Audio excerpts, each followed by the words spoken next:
ಸಚಿವ ಸಂಪುಟ ವಿಸ್ತರಣೆಗೆ ಕಾಂಗ್ರೆಸ್ ವರಿಷ್ಠರು ನಿರ್ಧಾರ ಮಾಡಿದ್ದಾರೆ.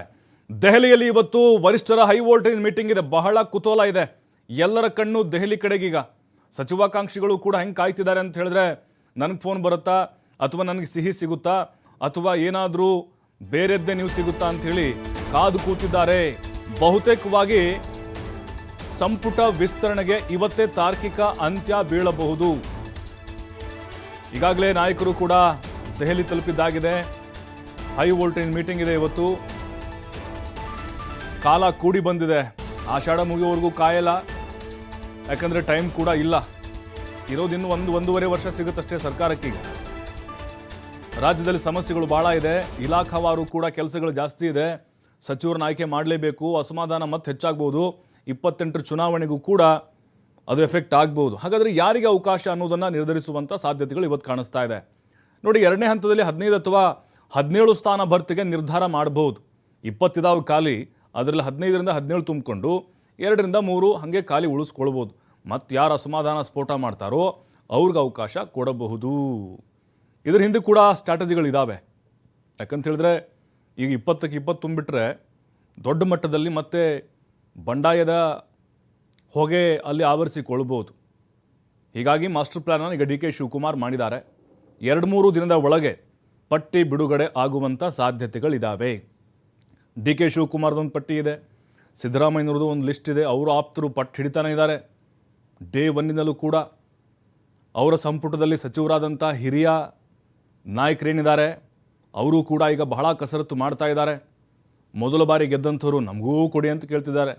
ಕೆಲವು MLCಗಳು ಅವರು ಕೂಡ ಪಟ್ಟು ಬಿಡ್ತಾ ಇಲ್ಲ. ಖರ್ಗೆ ಅವರು ಅಲ್ಲಿ ಕಲ್ಯಾಣ ಕರ್ನಾಟಕ ಭಾಗದ ಕೆಲವು ಪ್ರಭಾವಿ ಶಾಸಕರು ಖರ್ಗೆ ಅವರು ದುಂಬಾಲು ಬಿದ್ದಿದ್ದಾರೆ. ಹಾಗೆ ಹರಿಪ್ರಸಾದ್ ನೂತನ ಅಧ್ಯಕ್ಷರು, ಅವ್ರ ಹತ್ರನೂ ಕೂಡ ಕೆಲವೊಂದಿಷ್ಟು ಹೆಸರುಗಳಿದ್ದಾವೆ. ಏನಿಲ್ಲ ಅಂದರೂ 50 ಜನ ಆಕಾಂಕ್ಷಿಗಳಿದ್ದಾರೆ. ಇನ್ನು ಸಚಿವ ಸ್ಥಾನಕ್ಕಾಗಿ ದಲಿತ ಎಡಗೈ ಸಮುದಾಯದಲ್ಲಿ ಫೈಟ್ ಜೋರಾಗಿದೆ. ಹಾಗಾದರೆ ಯಾರಿಗೆ ಅವಕಾಶ ಕೊಡ್ತಾರೆ?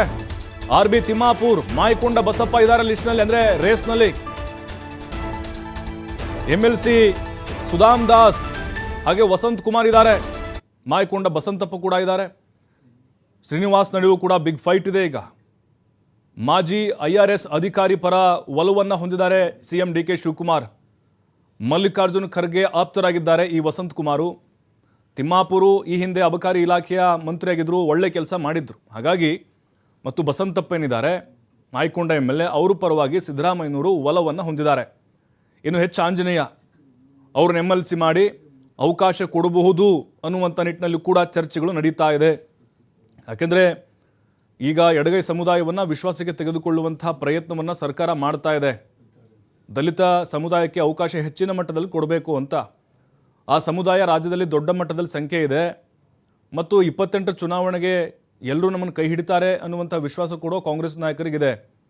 ಈ ಎಲ್ಲ ಲೆಕ್ಕಾಚಾರಗಳನ್ನ ಹಾಕ್ಕೊಂಡು ಫೈನಲ್ ಪಟ್ಟಿಯನ್ನು ಬಿಡುಗಡೆ ಮಾಡುವಂಥ ಸಾಧ್ಯತೆಗಳು ಕಾಣಿಸ್ತಾ ಇದೆ.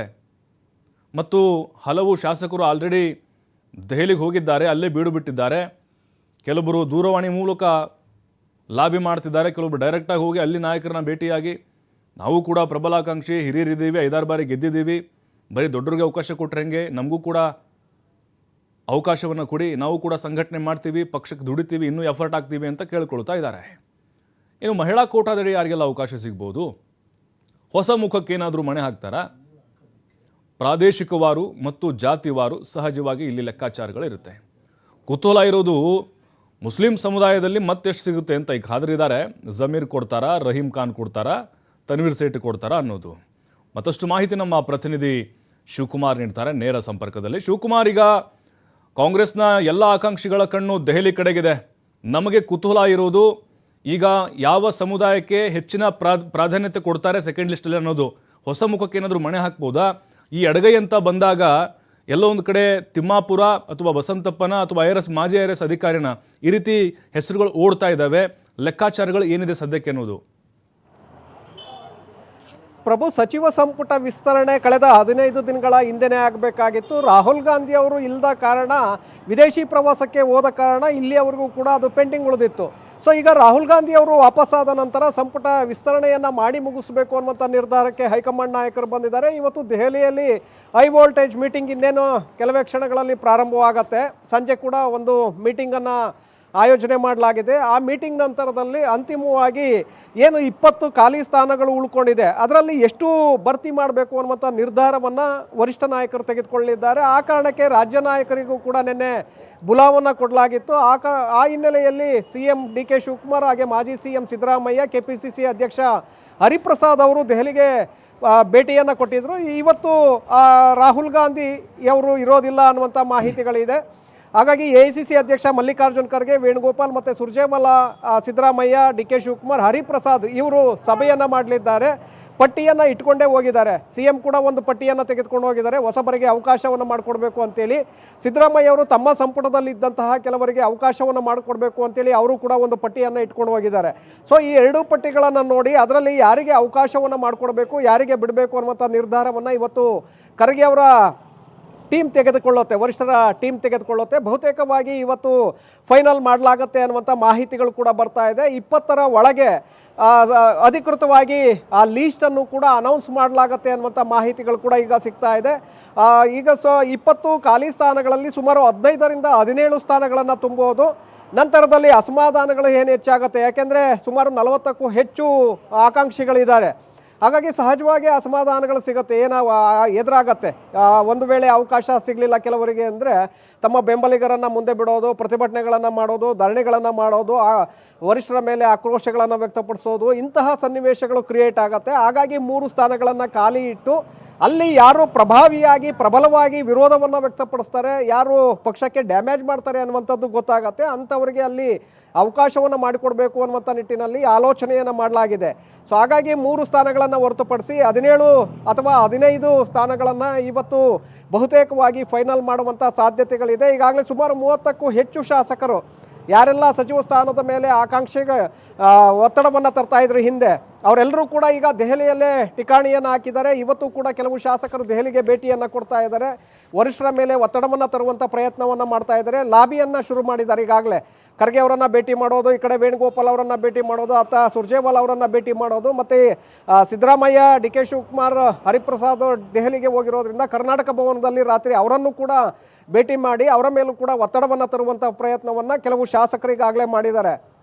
ಸೊ ಹಾಗಾಗಿ ಅಳೆದು ತೂಗಿ ಯಾರಿಗೆ ಕೊಡಬೇಕು ಅನ್ನುವಂಥ ನಿರ್ಧಾರವನ್ನು ಹೈಕಮಾಂಡ್ ತೆಗೆದುಕೊಳ್ಳಲಾಗತ್ತೆ. ಇನ್ನೊಂದು ಕಡೆ ಜಾತಿ ಸಮುದಾಯವಾರು ನೋಡಿ ಹಾಗೆ ಜಿಲ್ಲಾವಾರು ಆದ್ಯತೆಯನ್ನು ಕೊಡಬೇಕು ಅನ್ನುವಂಥ ನಿಟ್ಟಿನಲ್ಲೇ ಈ ಬಾರಿ ಸಂಪುಟ ವಿಸ್ತರಣೆಯನ್ನು ಮಾಡಲಾಗತ್ತೆ ಅನ್ನುವಂಥ ಮಾತುಗಳು ಕೂಡ ಕೇಳಿ ಬರ್ತಾ ಇದೆ. ಹಿರಿಯರು, ಮಧ್ಯಮ ಮತ್ತು ಹೊಸದಾಗಿ ಆಯ್ಕೆ ಆಗಿರುವಂಥವ್ರು ಈ 3 ಆ್ಯಂಗಲ್ಗಳಲ್ಲೂ ಕೂಡ ನೋಡಿ ಈ ಬಾರಿ ಮಣೆ ಹಾಕುವಂಥ ಸಾಧ್ಯತೆಗಳಿದೆ. ಹಿಂದೆ ಸಿದ್ದರಾಮಯ್ಯನವರ ಸಂಪುಟದಲ್ಲಿ ಇದ್ದಂತಹ ಕೆಲವು ಸಚಿವರಿಗೆ ಈಗ ಮತ್ತೆ ಅವಕಾಶವನ್ನು ಮಾಡಿಕೊಡುವಂಥ ನಿರ್ಧಾರವನ್ನು ಕೂಡ ಹೈಕಮಾಂಡ್ ತೆಗೆದುಕೊಳ್ಳಬಹುದು. ಹಾಗೆ ಹೊಸದಾಗಿ 3-4 ಬಾರಿ ಗೆದ್ದಂಥವರು, 4-5 ಬಾರಿ ಗೆದ್ದಿರುವಂತಹ ಶಾಸಕರು ಇಲ್ಲಿಯವರೆಗೂ ಕೂಡ ಆಗೇ ಇದ್ದಾರೆ. ಪ್ರತಿ ಬಾರಿ ಅವರು ಸರ್ಕಾರ ಬಂದಂಥ ಸಂದರ್ಭದಲ್ಲಿ ಸಚಿವ ಸ್ಥಾನಕ್ಕೆ ಬೇಡಿಕೆಯನ್ನು ಇಡ್ತಾ ಇದ್ದಾರೆ, ಆದರೆ ಕಾರಣಗಳನ್ನು ಕೊಟ್ಟು ಅವರಿಗೆ ಕೊಡ್ತಾ ಇರಲಿಲ್ಲ.